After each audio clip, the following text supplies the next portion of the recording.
In January 1974, the University Hospital of Zurich recorded an unusual clinical episode during a cardiopulmonary resuscitation procedure. The patient, identified in the records as Anna Keller, 38, a high school teacher, had suffered a sudden collapse during a class and was rushed to the hospital in a state of cardiac arrest. The resuscitation protocol was followed conventionally. After approximately 20 minutes of absent pulse and undetectable cardiac electrical signs, there was a spontaneous recovery of the sinus rhythm and subsequent hemodynamic stabilization. The physician responsible for the post-event psychological evaluation was Elizabeth Kübler-Ross, then a visiting lecturer in a research program on altered states of consciousness. Kübler-Ross was internationally known for her studies on terminally ill patients and for the systematic analysis of near-death experiences, NDEs, a clinical category still considered peripheral by the medical community at the time. During the initial observation period, the patient exhibited lucidity, preserved spatiotemporal orientation, and coherent speech. However, she spontaneously began to relate perceptions that occurred during the period of unconsciousness. She immediately asked for paper and pen and wrote, without hesitation, the following sequence: Wilhelm Keller, Freiburg, Schwanenstrasse 8. The content was considered atypical but fully recorded by the team. In subsequent interviews, conducted in a controlled environment, Anna consistently described what she defined as an experience of continuity of consciousness outside the physical body. She reported observing her own body from a superior position and later experiencing a shift in perceptive scenery, identifying herself in an old domestic setting characterized by dark wood furniture and diffuse natural light. The patient claimed to recognize the space as her residence in a previous life in the German city of Freiburg at the beginning of the 20th century. She said she remembered a boy named Wilhelm, whom she repeatedly referred to as my son. According to the account, the memory was accompanied by a strong emotional charge, but without signs of mental confusion, delirium, or discursive disorganization. The neurological examination did not indicate residual impairment. A cranial tomography, performed in 1974, showed normal results, consistent with the absence of post-hypoxic brain damage. Cognitive parameters remained stable throughout the follow-up. Given the coherence of the account and the precision of the geographical data, Kübler-Ross requested documentary verification. A medical resident confirmed the existence of a Schwanenstrasse in Freiburg with the corresponding number. This finding led the doctor to include the case in the observation group for non-habitual memory in post-anoxic state, a category used by her team to record accounts with verifiable informational content. The case was kept under longitudinal follow-up with periodic interview sessions and controlled recall tests. The patient had no psychiatric history or use of hallucinogenic substances. Her husband and colleagues confirmed a rational profile and a prior absence of spiritualist beliefs. In the initial reports, Kübler-Ross described the episode as a manifestation of autonomous mnemonic content during a transition of consciousness, emphasizing the need for an interdisciplinary approach. This would be the starting point for one of the most unusual studies of her career, in which memory, identity, and time seemed to overlap in an empirically measurable way. In the weeks following Anna Keller's clinical recovery, the research team coordinated by Elizabeth Kübler-Ross focused on the objective verification stage of the elements cited by the patient during the near-death experience.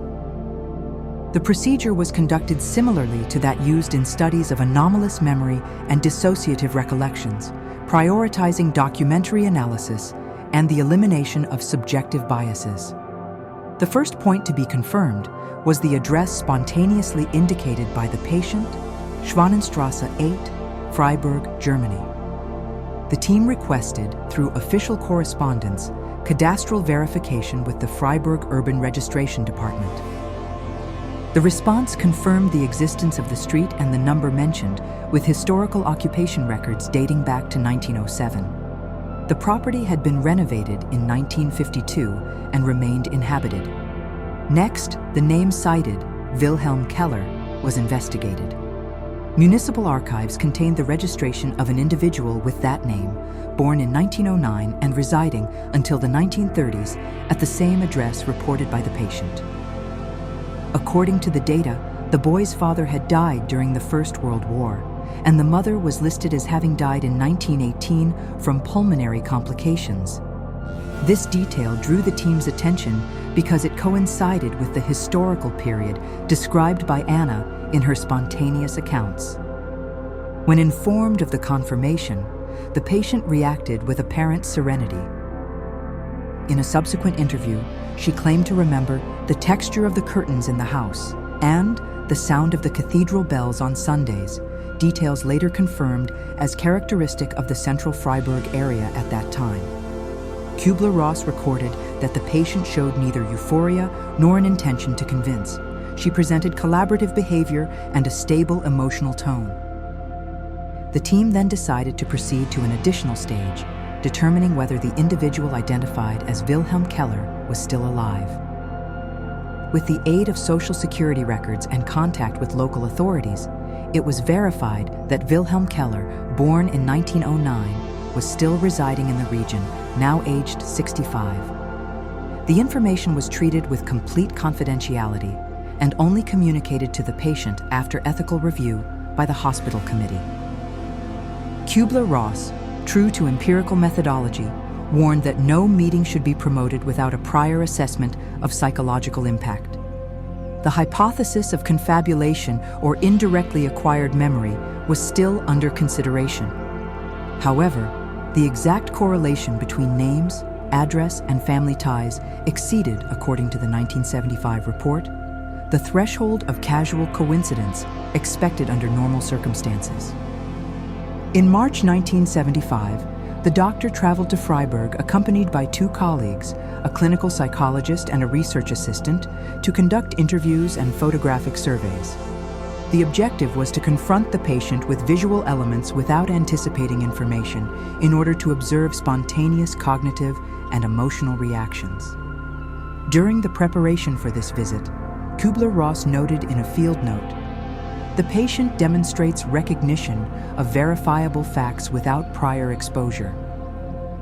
The hypothesis of non-ordinary memory remains under evaluation." This would be the start of the most sensitive empirical phase of the study, the moment when memories reported in a clinical context would be confronted with historical documentary evidence and eventually with real people. In April 1975, after authorization from the clinical committee and formal consent from the patient, Elizabeth Kübler-Ross accompanied Anna Keller on a controlled visit to the city of Freiburg im Breisgau, southern Germany. The objective was to apply a blind recognition protocol, a methodology adapted from studies of post-traumatic memory. The protocol stipulated that the patient would not receive any prior information about the visited locations. The route would be guided by a local researcher, while independent observers would record emotional and physiological responses. The arrival in the city occurred on April 10th. Anna presented stable vital signs and no signs of cognitive confusion. Upon starting the route through the historic center, the patient demonstrated geographical orientation consistent with someone familiar with the area, despite never having been to Freiburg, according to her own and her family's records. On a cross street, without visible signage, Anna interrupted the walk and stated confidently, "This is near Schwanenstrasse." The team confirmed minutes later that the location was, in fact, less than 200 meters from the address cited during the initial account.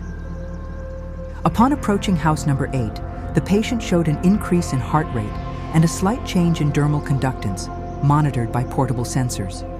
When asked if she recognized the location, she replied, "This is it. The windows were smaller, and there was a tree in front." Historical photographs later obtained showed that until 1950, there had indeed been a lime tree planted in front of the facade, removed in a subsequent renovation. During the internal recognition, the patient described the layout of the rooms before entering. She mentioned a wooden staircase on the right and a window facing the courtyard. Upon entering the residence, guided by the current owners, she confirmed the layout with precision. Kübler-Ross recorded in her report that Anna's reactions were consistent with authentic recall of visual and tactile memory, with no signs of induced confabulation. The next stage consisted of attempting contact with Wilhelm Keller, now an elderly man, residing in a nearby district. To avoid any suggestive influence, he was not informed of the reason for the visit, only that it was a medical study on memory and recognition. The meeting took place in a neutral environment, a conference room at a local community center. When Wilhelm entered, Anna showed visible surprise but maintained her composure. After a few seconds of silence, she approached and said in a low voice, "You've grown up, Wilhelm." The elderly man reacted with initial confusion, believing it was a mistake, but soon admitted that the visitor's appearance was strangely familiar. Observers noted the absence of theatrical behavior or exaggerated emotion on both sides. Kübler-Ross, following the protocol, conducted separate recorded interviews. In them, Wilhelm reported having lost his mother at the age of 9 to pulmonary disease, remembering her name, Maria Keller, and a scar she had on her left hand. When asked, Anna reproduced the same detail, showing a congenital mark in the same location, which was duly documented photographically. The doctor concluded the preliminary report by stating, "The correspondence of objective data exceeds the margin of plausible coincidence." The observable phenomenon remains unexplained within the limits of conventional neuropsychology. The case would then proceed to the longitudinal follow-up phase, aiming to determine if the patterns of memory and identity would persist over time or show attenuation. Between 1975 and 1977, the Anna Keller case was followed periodically by Elizabeth Kübler-Ross's research team. The objective of this stage was to verify the persistence, coherence, and emotional stability of the reported memories, in addition to observing possible behavioral changes after the encounter with the individual identified as Wilhelm Keller. Clinical reports indicate that, in the weeks following the visit to Freiburg, Anna maintained an intact cognitive pattern with no signs of reality distortion. The content of the experience remained constant in all subsequent interviews. In technical terms, it was coherent and stable episodic memory, without fanciful insertions or temporal inconsistencies, an unusual aspect in cases of post-anoxic fabulation or confabulation. Kübler-Ross, whose approach integrated medical, psychological, and spiritual aspects, described the case as a phenomenon of non-ordinary memory with partial empirical correlation. She insisted on treating the episode with neutral clinical terminology, avoiding metaphysical interpretations. The main working hypothesis shifted to transgenerational memory or unconscious access to verified information, still without a plausible neuroscientific explanation. Visual recall tests were conducted in a controlled environment. The patient was exposed to random images, among which were old photographs of Freiburg and other cities. Anna precisely identified elements belonging to Schwanenstrasse and the area around the old residence, even in photos dated before the Second World War. The responses were recorded and compared with available historical data. The accuracy rate exceeded 85%, a statistically relevant value. Psychologically, no signs of mystical delirium or a search for religious validation were observed.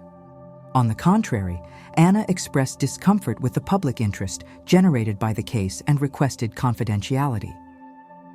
According to Kübler-Ross's notes, the patient referred to the experience not as a revelation, but as an unwanted memory of something concluded. Personality testing, based on the MMPI of the time, revealed a balanced profile with no predisposition to hysteria or psychosis. Projective tests showed effective stability and an absence of suggestive tendencies for compensatory fantasy. The hypothesis of psychogenic confabulation was, therefore, considered unlikely. In parallel, Kübler-Ross sought physiological correlates. She subjected the patient to an electroencephalogram in a state of deep relaxation, observing brief peaks of theta activity in temporal regions, a pattern consistent with intense emotional recollections. The doctor drew no definitive conclusions, but recorded that the recall seemed to involve primary emotional memory circuits, possibly independent of chronological time. Subsequent contact with Wilhelm Keller, conducted 6 months after the first meeting, revealed that the elderly man maintained vivid memories of his mother, who died in 1918, and described Anna's voice as almost identical. There was, however, no attempt to establish a personal bond. Both agreed to cease contact, preserving the scientific nature of the study. At the end of the 2-year follow-up, Kübler-Ross drafted an internal final opinion, unpublished at the time, in which she concluded, "The Anna Keller case represents a rare intersection between a near-death experience and the recall of a verifiable prior identity. The observable data do not support a purely psychological or reductionist explanation. The continuity of consciousness, even if at a non-measurable level, must be considered a legitimate working hypothesis." This opinion would become a reference for subsequent discussions on post-critical consciousness, contributing to the international debate on the scope of near-death experiences in the medical and philosophical context. The partial publication of the Anna Keller case results, presented at an internal psychiatry symposium in 1977, generated divergent reactions among European mental health professionals. Although Elizabeth Kübler-Ross was already internationally recognized for her contribution to the psychological understanding of death and dying, the empirical nature of Anna's reported memories transcended the conventional limits of clinical psychology and neurology of the time.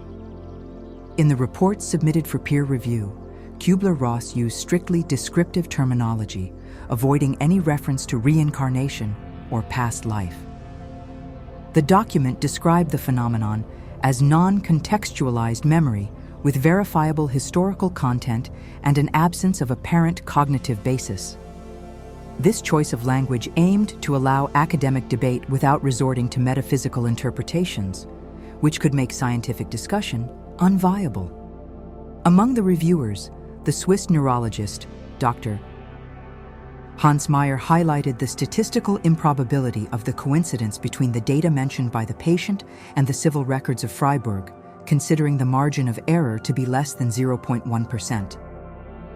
However, he pondered that the episode, while intriguing, does not imply literal continuity of consciousness and may represent unconscious access to extrinsic information, suggesting indirect influence through means yet unknown, a hypothesis of cryptomnesia, latent memory obtained without conscious perception of the source.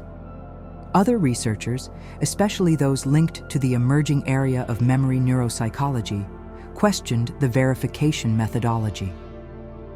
They argued that the confirmation of addresses and names could have occurred through cultural inference, coincidence, or unconscious reconstruction.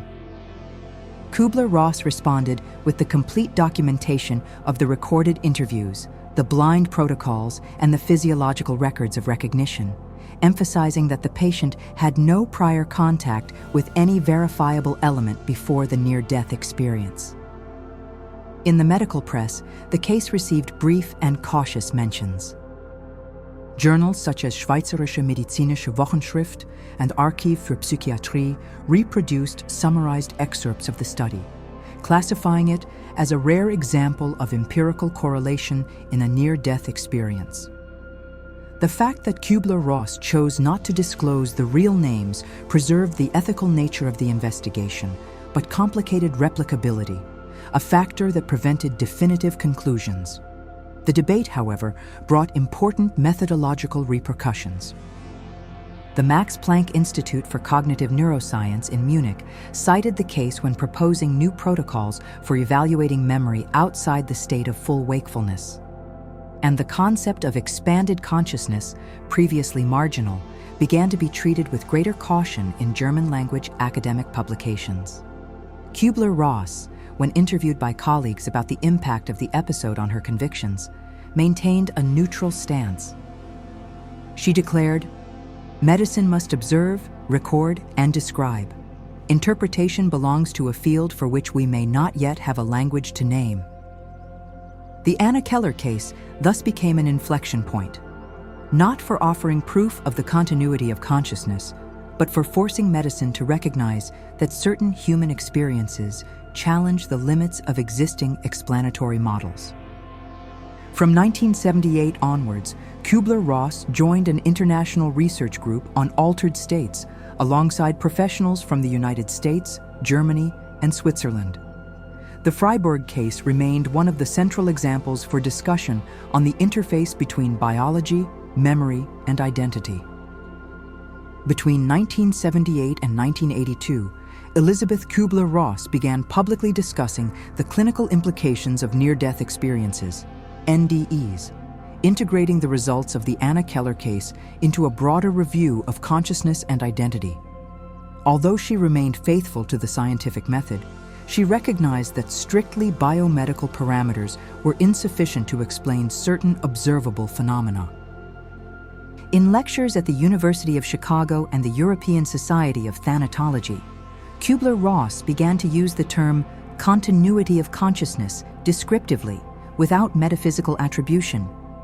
She argued that the brain could act as a mediator and not necessarily as the exclusive source of conscious experience.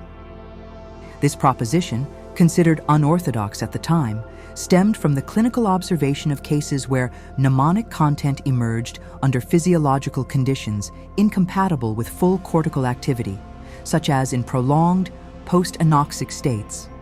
The Keller case was cited as a paradigmatic reference.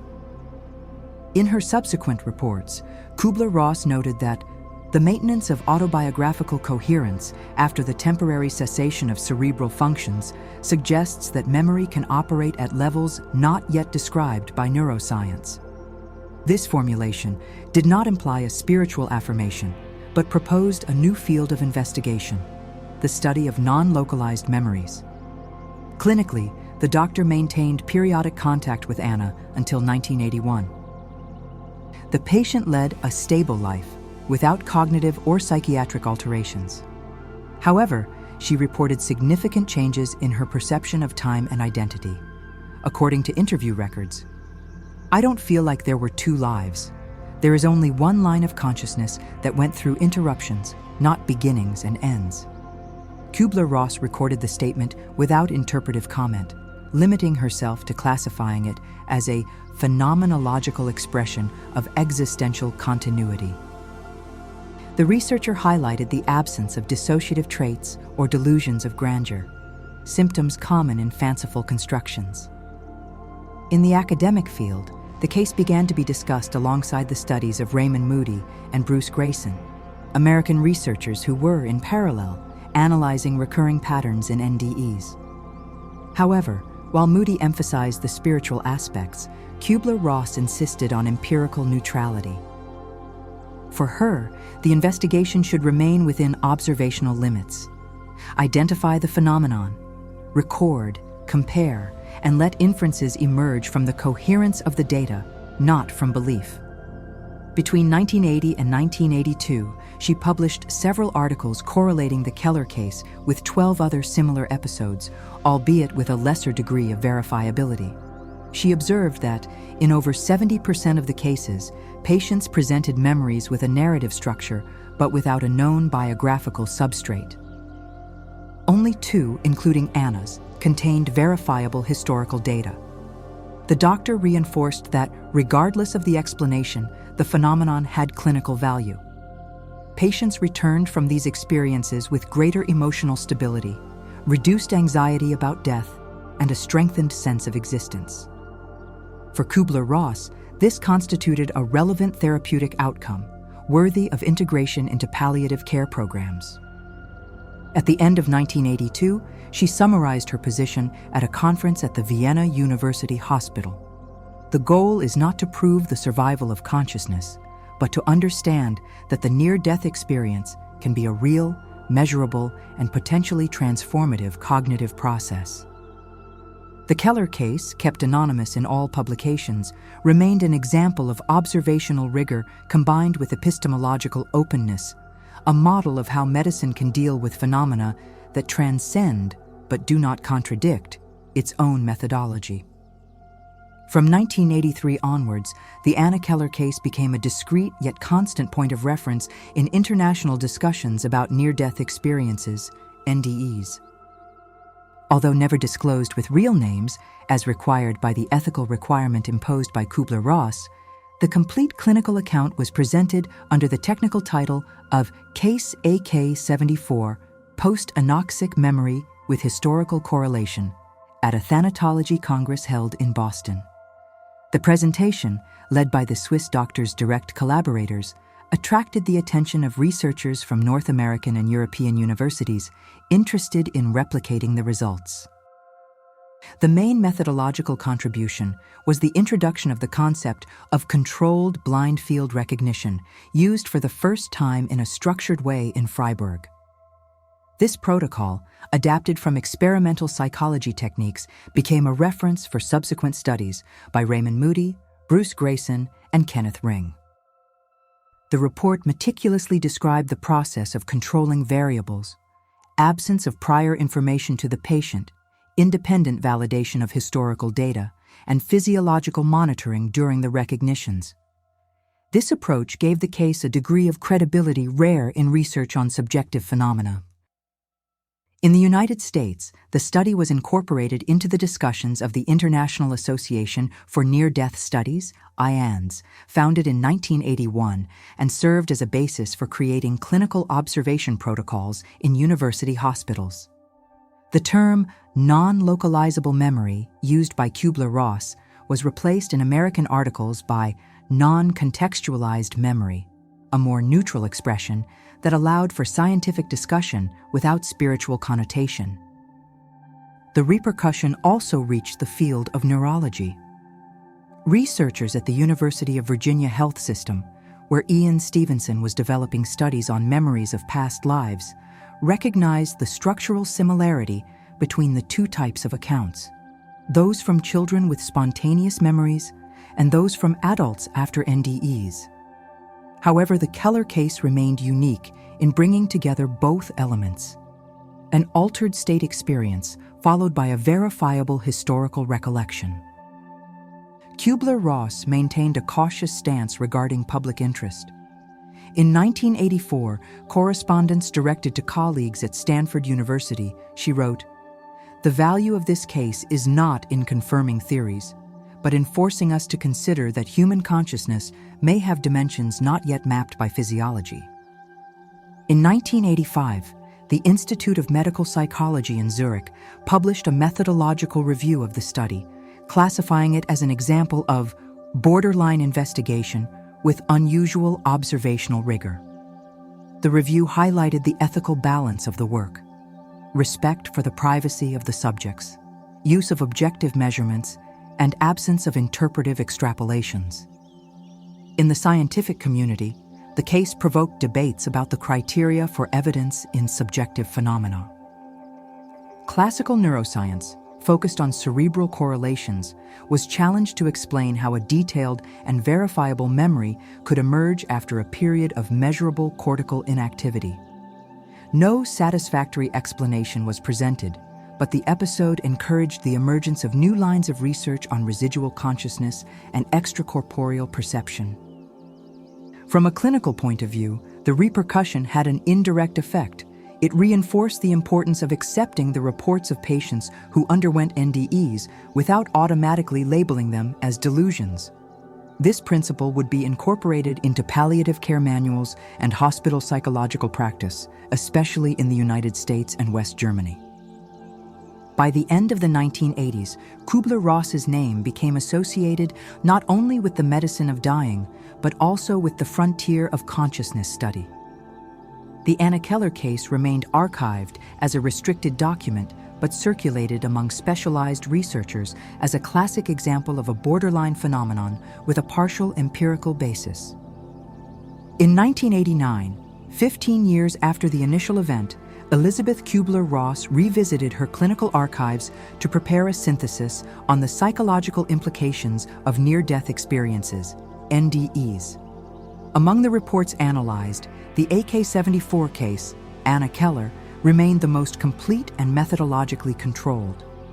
The doctor kept the material confidential, but inserted her final observations into an internal document titled "On the Persistence of Consciousness and the Limits of Clinical Observation." In this text, Kübler-Ross acknowledged that the episode did not allow for conclusive statements about reincarnation or the survival of consciousness, but she highlighted the empirical coherence of the phenomenon. According to her, the case demonstrated that subjective experience could contain verifiable elements and that medicine, by limiting itself to physiology, neglected a significant part of patients' psychological reality. Her summarized formulation read, "When a subjective datum is supported by objective observation, it is not the patient who should be discarded, but the model that must be expanded." From a clinical perspective, Anna Keller remained under follow-up until 1986. She led a normal life, continued teaching, and maintained anonymity.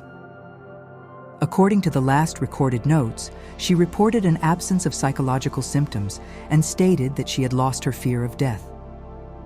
In private correspondence, she thanked the medical team for treating the experience with respect and not with judgment.